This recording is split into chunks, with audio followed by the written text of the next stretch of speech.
As I mentioned before the film began, we invited a few folks from the community who actually have direct connections to Africa to introduce themselves and make a few comments on the film, and then we wanted to open it up to a discussion with the whole audience or questions. First we have Sarah Alier, who is from the Sudan, Louise Yatalah from Liberia, and Anori Murenzi, I'm sorry, who's also lives here in Concord. And so I'd like them each to maybe say a few comments about their coming here to the United States, and then maybe just their reactions to the film. So Sarah, would you be? Sure. Okay, thank you so much, Mr. Shawn. Is that you? Yes. Mr. Shawn, okay. Thank you so much. And nice to meet you, everybody. Am I just saying my name, or just how many minutes do I have?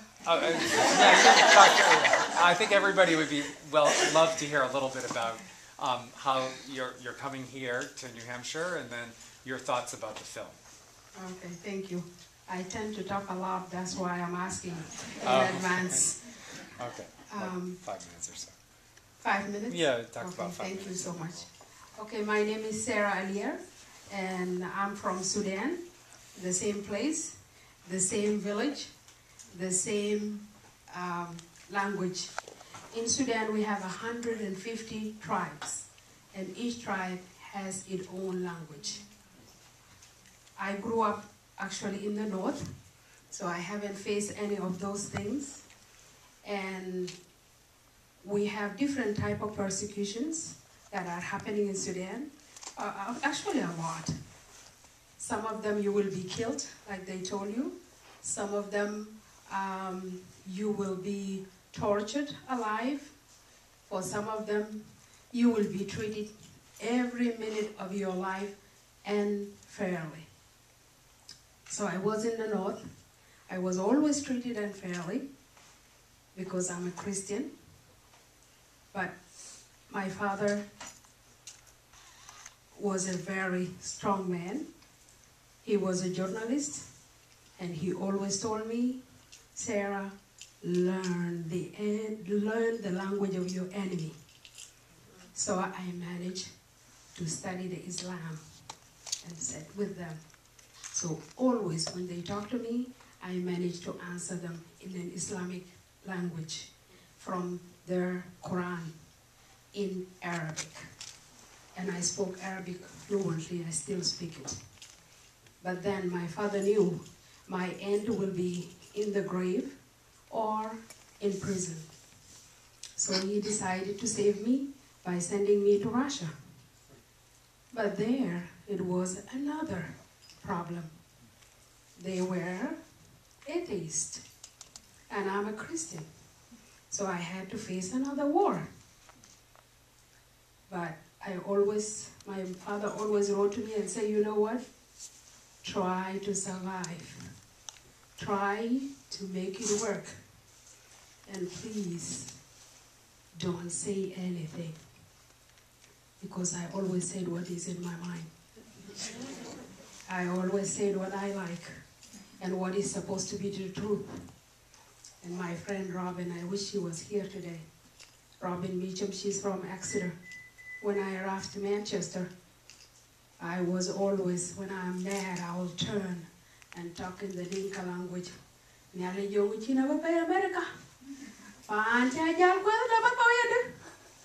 Which is why, God, did you bring me to America?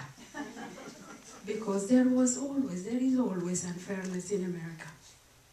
And then I will tell them what I'm thinking. And I will turn to my friend Robin and tell her, you know what? I want to turn like an untamed African horse. And she say, what is the African horse? And I say, you know, you fight it.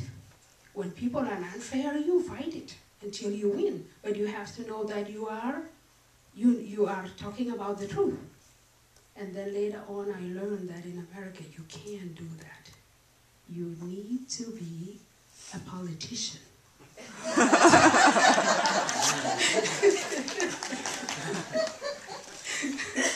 You need to be a politician.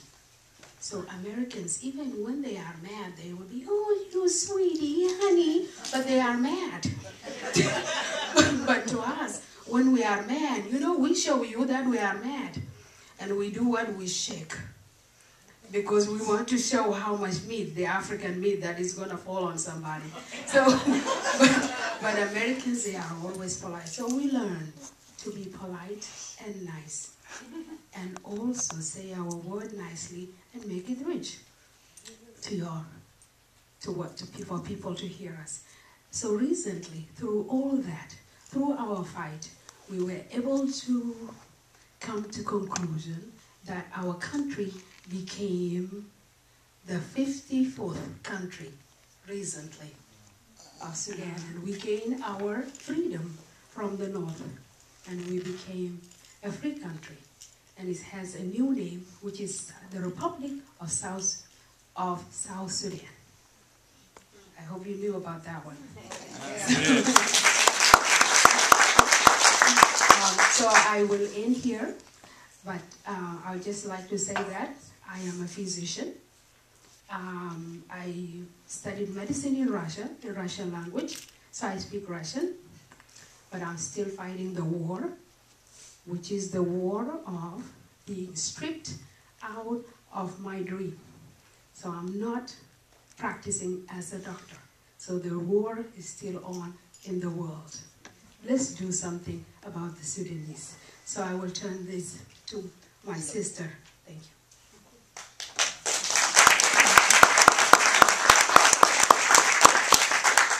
Hi, I'm Louise Yatalah from Liberia.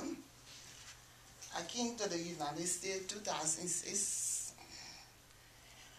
I've been on the refugee camp. Everything I went on in this list, it happened in my country, in Liberia, 1990. I was watching the show and I was like in tears because everything that happened to them happened to us. They raping women, killing babies, opening pregnant women, and they did a whole lot of things. It was just a travel war. We don't know what we're really fighting for, but we're just fighting among ourselves. And I left the country, I went to another country. I thought it was going to be okay there, but it was worse. I left, I went to another country again. I was in Ghana. And I was in that country like a slave. I never had home. I would just go to people's houses. I have my daughter with me. We go to houses, we work for people, and on until they resettled me in United States. And I got into this nation. February 29, I arrived. But when I arrived in America, it was not easy. I said, what? This country, I don't think I can make it here because I don't have no family here, no one. You can't even say talk to your friend. You alone from in the bus, you just enter your house. It was not easy, but I managed it something I will say. Everything that happened in the show is a real story.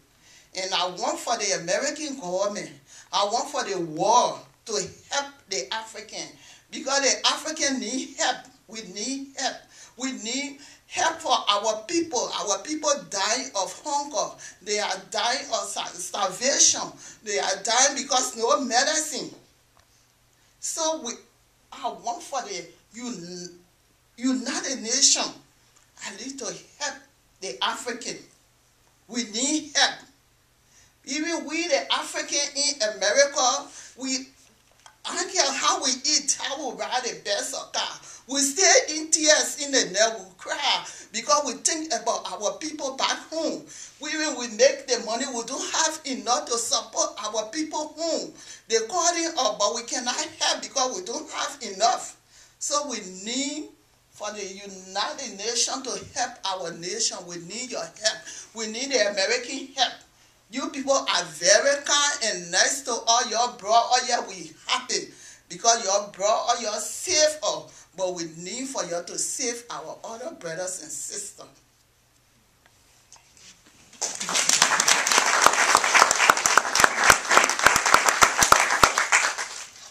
Hello, my name is Anori Murenzi. I apologize, I never went to camp, but as I work with refugees, I know and what happened to them, and they talked to me. It was horrible as you saw. And what you saw there, it happened also here, and it's happening when people come for resettlement. They need to learn to switch, they need to fly, to learn how to flash. Sometimes they come, they show them apartment. They think they know. They assume that as they know, everybody knows. So it's a big mistake, because I see sometimes houses almost burn because of stoves or because of light or something else. So we need to think about newcomers, think about what they know. How can we help them to integrate into America? Because receiving them is good, but accepting them and helping them to integrate into America society is better. If not, we'll never be in America. We'll feel always homeless, even if we live in houses or apartment. We'll feel always homeless if we don't see love around us, if we don't feel love, because love is more important than anything you can give. So we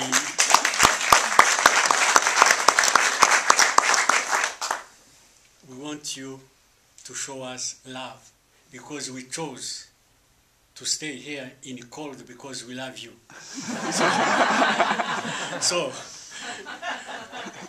warm us with your love. I think Sarah has more than me, because she came from the same village as she told you. She's their sisters. She's one of the tribe of those guys. So I think I'm going to hand her the microphone so you can ask her questions. She knows better than anyone here. I'm sure they will answer, but I would like to hear from you, because I can go on and on. So I would like for you to ask the questions if that's what Mr. Shawn wants. Yes, that'd be great. Questions or comments, please? Yes, the lady.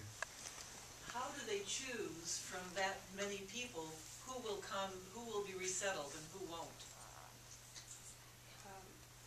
I will just say it's luck, and it's also the story of how you went to the United Nations. Because if your story that your story is stronger because you have a persecution, and also how the survival. If you're not going to survive, if you are less likely the person to survive, then they will take you and then leave the others behind. But luck also has something to do with it.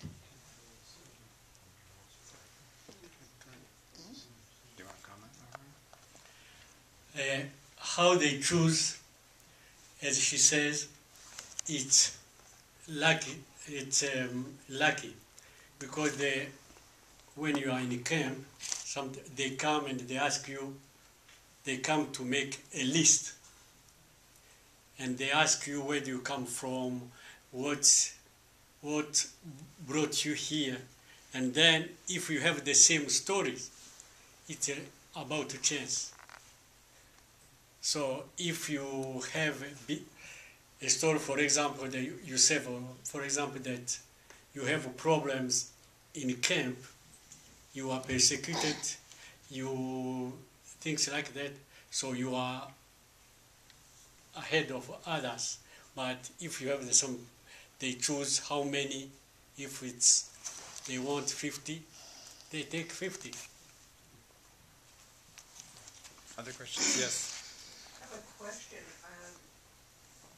perhaps that's running through several other people's minds. How does one connect or go about either doing assistance on a very local level? What would you suggest? And what organizations are working locally with the refugees in our own community, in the Concord area? In the Concord area, we have Lutheran Social Services. They resettle refugees, and I think they have 90 days, mean 3 months, and then you are on your own, but they still help sometimes. But there is another New American Africans which help after resettlement. And churches, individuals, so they all help refugees. It depends on how they are connected. Can I just add Okay. something? Can I come in? Go ahead. When I came to the United States, before we could leave Africa, they told us, when you leave, before you reach America, you will get your apartment with everything in the apartment. So when I came, to my surprise, they put me with another family. We were the 4 in one room with 2 beds. And when I came, I was sick. I was having cancer. So I came with my little daughter. It was now an easy thing. They put me in the house with our family and everything. I couldn't understand anything. They told me they were coming to give us money, but they gave me $50 every month, and they said you have to pay your rent. And I don't know. After a certain time, they put me under the house. I was refugee, then I was homeless. So it was very rough on me. So I don't really know. I couldn't understand what was really going on there. Because they told us when the refugee come, they will help us. I don't really see anything like that with me. So I just also want to respond to that question. As Anori mentioned, the Lutheran Social Service is the main agency in our area that does the resettlement. They actually have a program, it's about 3 hours long, which is a training program for anybody in the community that might be interested. You really learn in much more depth than the film alluded to about the process or the distinctions of experiences of the refugees. And once you participate in that program, then you also have a great opportunity to help refugees as they're being resettled into our community. And I was at a meeting about a week or 2 ago. I think it's about 240 refugees in the federal fiscal year starting October 1st that are planned for this area. And in cooperation with Lutheran Social Service and St. Paul's Church here in town, we're planning a training, one of those 3-hour trainings for anybody that would like to learn more, and learn more also how you could actually help folks as they move into our community. So anybody that wants to do that, either see me after, or you could contact the Lutheran Social Service here in town. Can I add a comment? Sure, sir. What I would like to add is that for those probably who are willing to extend their help from Concord to Manchester, because most of some of the refugees are in Manchester. The reason I'm saying this, we didn't have the opportunity to talk to people like this one. So I actually am the president of South Sudan community in Manchester, and we are hoping to get some Americans who are willing to be a friend for a refugee. So if you would like to do something like that, and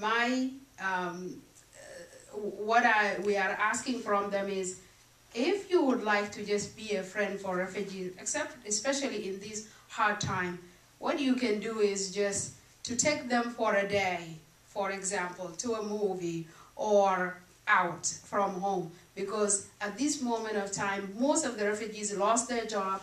They are, again, having a flashback about what was going on before that. So this is really a difficult time for many people, but just to go out of your home and to have a moment which is a little different than what you're facing every day at your house, I think it will be a good idea.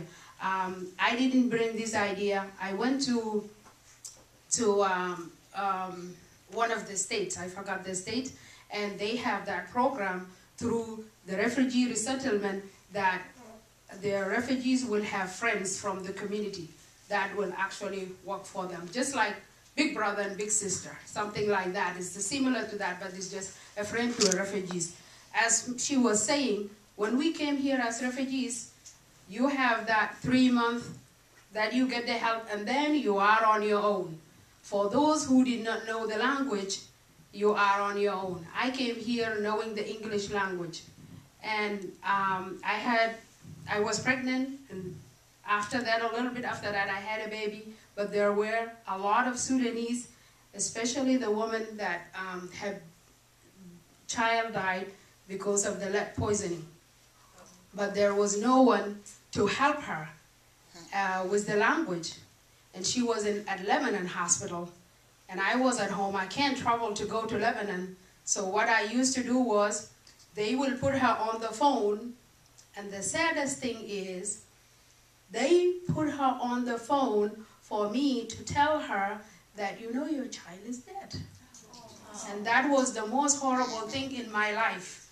You know, that's why I was saying, still in America, we feel like we are at war.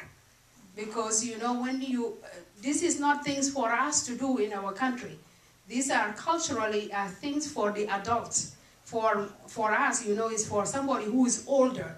They are the one who will come and set the mother down and talk to her that, you know, this is what happened. And if she wasn't in a land which is not our land, she would not be alone, you know, and with just a doctor who does not understand her language, and somebody will be interpreting on the phone. But thank God that I was a physician and I knew this, so I asked her, are you sitting or are you standing? And she told me that I was standing. So I told her, okay. I told her, give me the doctor. And I told the doctor, can you please at least let her sit down?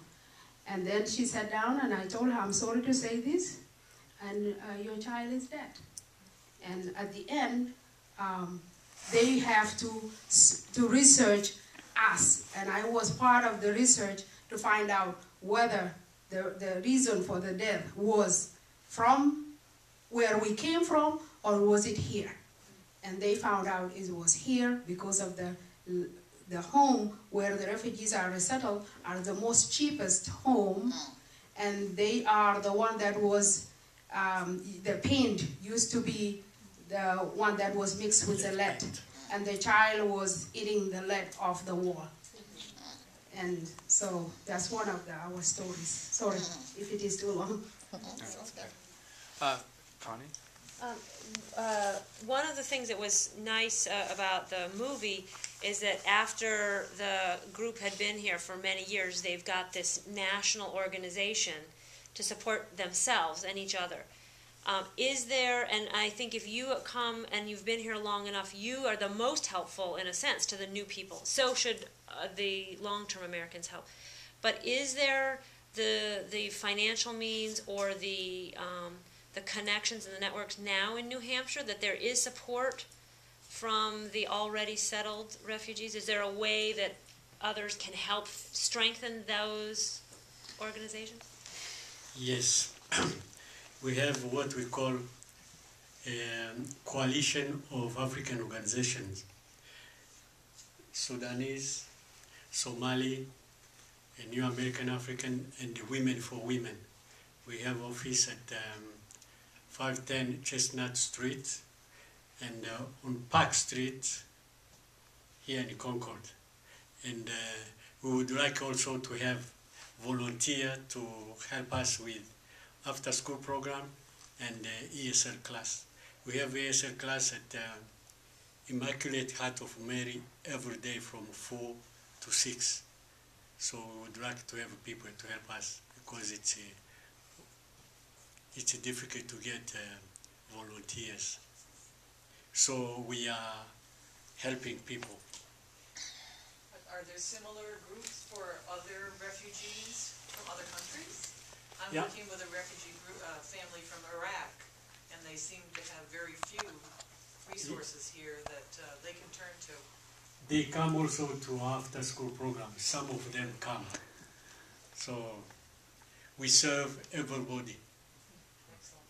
Yeah, we serve Bhutanese, Africans, whoever comes. And we have also Afghanistan, Iraqis, Africans, so.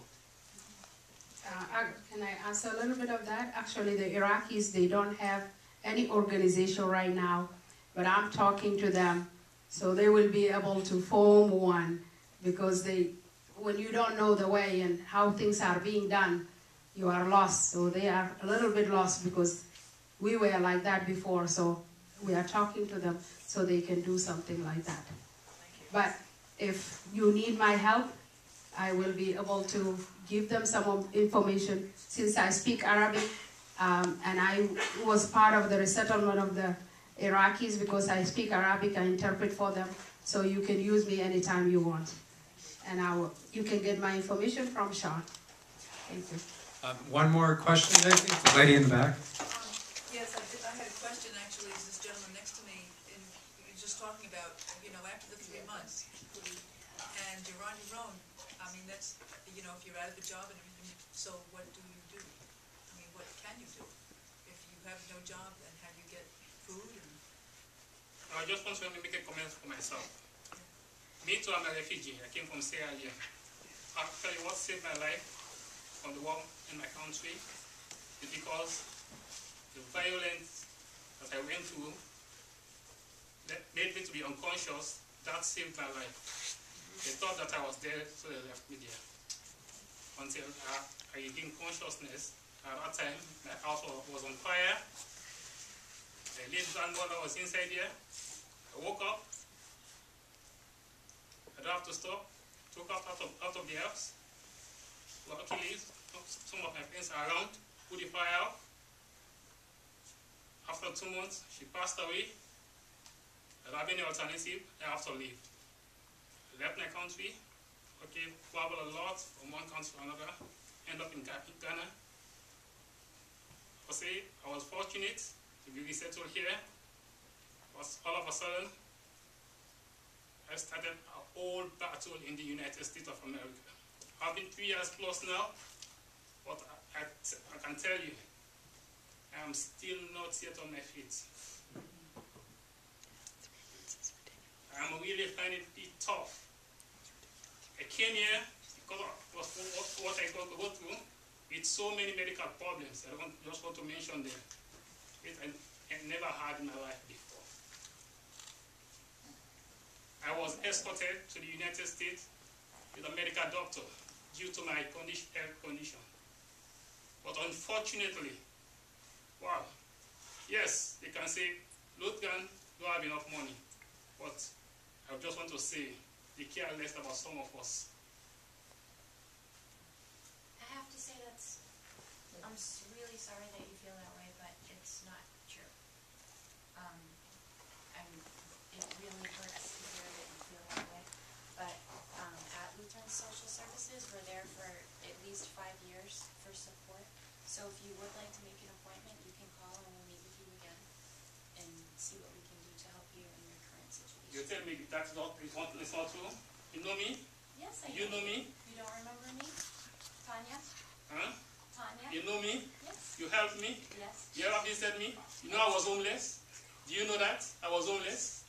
Do you know I was homeless? Okay, brother. Okay. You can talk to me later. So I want to take this opportunity to thank our three guests, Alicia, Louise, and Anori, for sharing their comments and time with us. And thank all of you for participating tonight. Again, I appreciate the Concord Public Library Foundation appreciates the Red River Theater for their generous support of the Concord Reads program. And there are 7 more programs in the Concord Reads schedule for this month and next. So please visit the website at the library or look for the posters around town if you'd like to participate in a book discussion, or there are other films and series being presented. So could we thank our guests for this evening?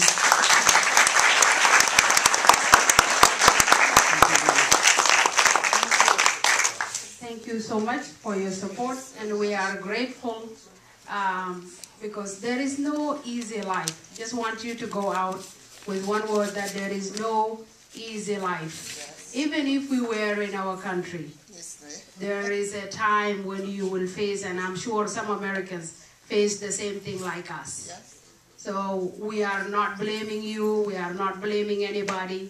Life is difficult, and because it is difficult, it makes me a better person. And I feel like I'm in my best right now because of the problems. Thank you.